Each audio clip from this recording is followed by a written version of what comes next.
The broadcast is now starting. All attendees are in listen-only mode. Welcome everybody to another webinar in the Boost Your Career series of webinars that we're doing. Today is part 2 of a webinar we did the part 1 of called You Really Do Have Experience and Here's How to Show It. And today's webinar is called I Really Do Have Experience. So we're going to focus on 2 particular questions today. These are around feeling like you don't have much experience or much work. And there's much more information in the previous webinar on some overview concepts, as well as other specific experience situations. But this is trying to help you understand how to demonstrate your experience so that you don't feel even at a mid-level or senior level like you don't have the experience you want for applying for a job. I want to start with a few concepts, and I'm just going to go through these briefly. I explained them in much more detail in the previous part 1 webinar, so check those out if you want more information. To make sure we're all on the same page, we are all knowledge workers. People on this webinar, people I work with as mentees, colleagues that I work with, we don't get paid to do something, we get paid to produce something. We have to transform our knowledge into a product. Related to that is understanding what a knowledge worker is. In the world that I work in, I hear from a lot of mentees who tell me, everybody says that I need to be an innovator, but I'm here to tell you when you look up the definition for innovator, it doesn't say you needed to develop an earth-shaking new thing like Google search or Amazon's business model. You are now what I have defined as an everyday innovator. That's all of us who are hired for what we can produce with our expertise. And I'm going to show you how you showcase that expertise. Everyday innovators are able to be defined through the products that they produce in doing work. I call this your intellectual property. The woman on the left is a doer. She's doing work. And we all have these days when we're doing data analysis or writing a business proposal. But most of what everyday innovators can demonstrate as their experience and skill areas is the intellectual property that arises from these verbs and others that are in the middle of the screen. So the woman who's the everyday innovator on the right has actually done a product. It looks like it's a client brief, analyzed data, mapped it out visually, put a table of some numbers, data there, and she's also made a summary discussion near her left thumb where you can see that she's summarized a variety of complex information. At least for me, it looks like it's probably pretty complex. And this is now a product. Maybe she hands it to a client. Maybe it's going on the internet somewhere or being transmitted in some way to have that information used. The second concept I want to go over is, what do you look like?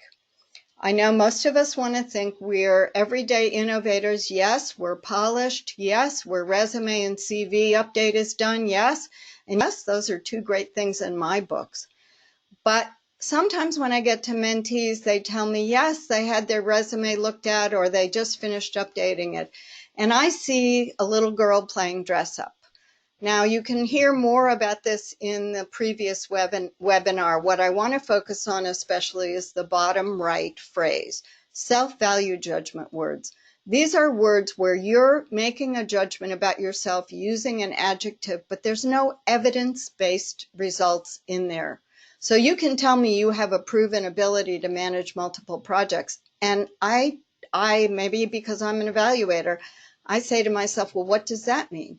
But if you tell me I managed 3 two-year projects running concurrently over a 1-year period and we met all deadlines and brought in all projects under budget, maybe I've used up 2 more lines in describing that, but I know exactly now what you've done.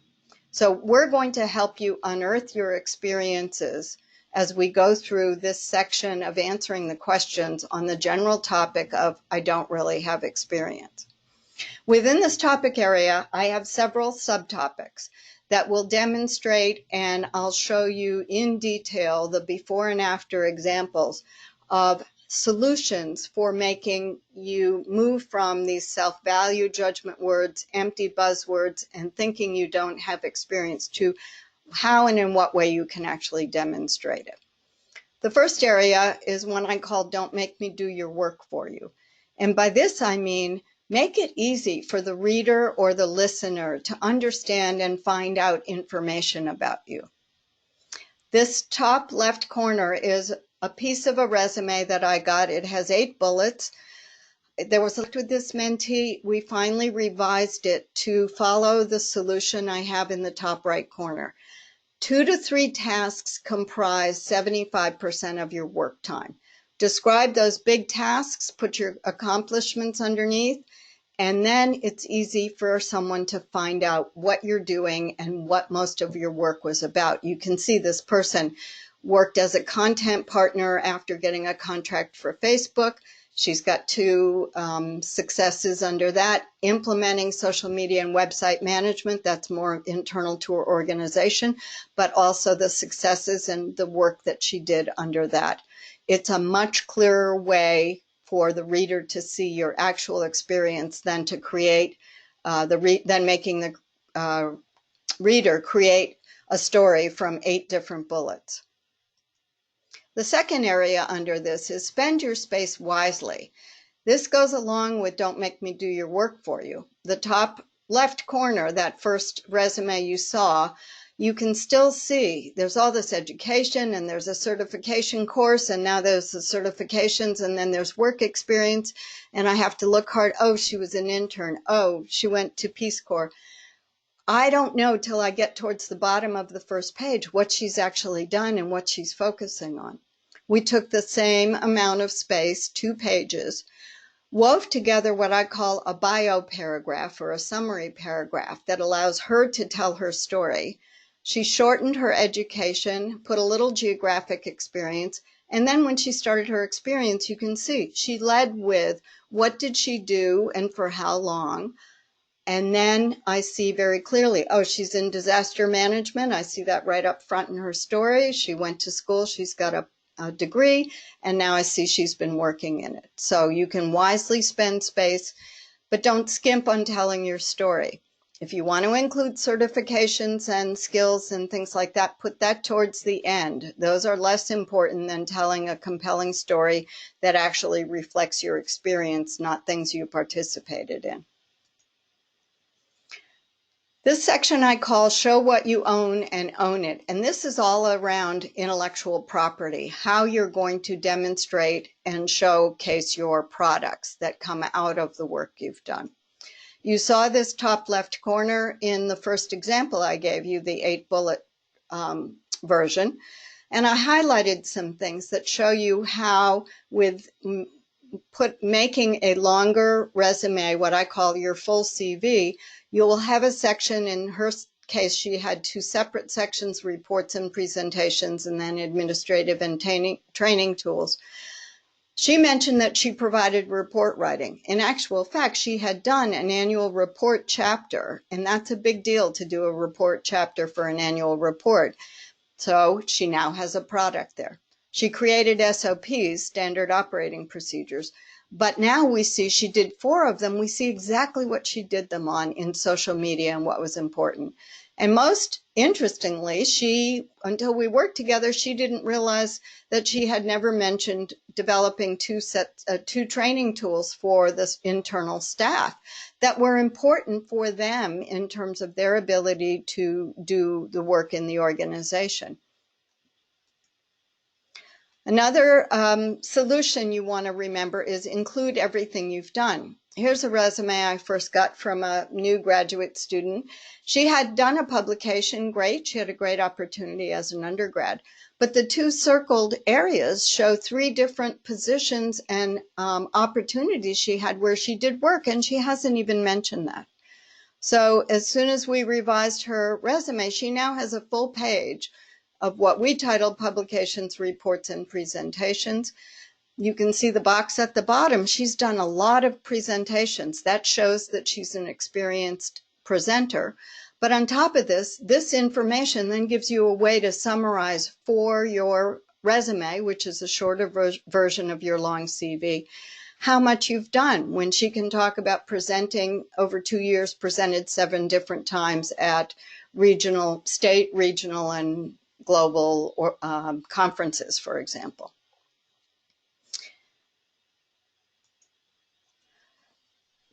This topic area is called Use Your Schooling. I know it should be intuitive, but somehow we either forget or speak in shortcuts, and this is what happens and what I see. I see in people's resumes and CVs, the top left-hand guy, woman, whoever, in gray. He's got no defining characteristics. She's holding a scientific beaker, I think, has protective glasses on, but that's it. I can't figure out why yellow boxing gloves. Maybe they're protective too. This occurs to me when someone says, I did a literature review, or I conducted data analysis, or I managed a study. And I think, did you go to graduate school? If you want to know about studies, and I work with a lot of researchers or evaluators, if you look at the top right, there's 3 studies right there, and they're all very different. So if you tell me you did clinical research, for me, that's very different from program evaluation, and it requires similar skills for some things, but different skills for others. So how does this translate? The example I gave you below, again, a new graduate student, but look at how we transform some of the words she used. On the left, she said, I organized data results in Excel. When I talked to her, it was more than organizing data. It was creating results tables. So that meant she put them in a format that could be interpreted. She probably provided the interpretations and they could be used. The next job down, she has 2 bullets of what she, quote, did. And yet, when we revised it, she had a much bigger role in this research, including data analysis, but also defined what exactly the research was looking at, what was the question it was answering, and what she did to contribute to that question. So you can see how much more the wording on the right has more impact. And also in school, we learn to answer the questions who, what, when, where, and why. But sometimes we forget about the other questions of volume, frequency, and duration, or how much, how often, and for what period of time. Now, the information on the left came from someone who contacted me a week ago who said, I need help, I'm applying for a job, and I feel like I'm not conveying well my experience for the job. And she wasn't, because she told me that she was leading this national survey, and yet I couldn't figure out all of the things on the right that I wrote to her. But here's where volume, frequency, and duration would help her, even in what she'd already written. The second line, for example, said she monitored activities. Well, how often did she monitor them? She managed 82 enumerators, that's great, but in how many refugee camps? Was it 3 camps in one area, or was it 40 camps in a whole country? There's a lot that's missing there that shows the depth and breadth of her experience by showing what she's working on. Conducted quality control, how often? Recruit and train how many local staff in data collection for what period of time? Was it 1 day? Was it 1 week? Did you do multiple trainings in data collection? Maybe you did 3 or 4 phased-in trainings. So this is where you need to show your schooling, and don't underwhelm people with your work. I think it's pretty well accepted now that volunteer work is often work experience. I wanted to present to you, though, here's my formula of how I look at it. It's not written in stone, but generally, if you work for 1 to 2 hours a week, 6 to 8 hours a month, and you've done it for at least 3 months, you have then met a regular commitment. You've contributed to the organization or the group's progress in the work that they're trying to move forward. So I took, again, a person who had separated out her volunteer activities in her resume. The check marks on the right are that she met all of the 2 to 3 months description. And I put in a box the things that help us see if it's time, if the time commitment is what she met. She facilitated 2 2-hour meetings a week, great. Visited a family weekly, great. In Uganda, I didn't need something that told me it was full-time work because I know she's not traveling back and forth to Uganda. She's there full-time working. So in that case, she met that commitment. And then this is how her resume on the right now looks. We wove all of those activities as experience into her experience in her reverse chronologic order resume. And you can see now that she's clearly laid out, this is experience she's had. It's not just, quote, a volunteer activity put on the second or third page of your resume. I like to end with the 2 questions. The first one is, why are you going to do this? Well, you want to make an evidence-based story that can capture the reader's attention. They don't need the laundry list of everything you've ever done in your life. They need a story that says, here's a person who brings her experience and skills and has successes that she can share. It makes it much easier for the reader to find information when you've synthesized your accomplishments by using your schooling, categorizing your intellectual property, and making sure that you have clearly counted all of the experience that you've had. And the final question is, so what? And this is, how does this help you? What's your return on investment? Well, your intellectual property is what's unique to you. You get to own it. You now have successes you can point to that show your ability to write, to speak, to present, to disseminate, to use the work that you've developed. It also importantly broadens your view of opportunities that you have for yourself. Thanks again for attending this webinar. As always, Sue and Sarah are very happy to hear from you. Comments, questions, and we'd love to know about topics that you'd like webinars on.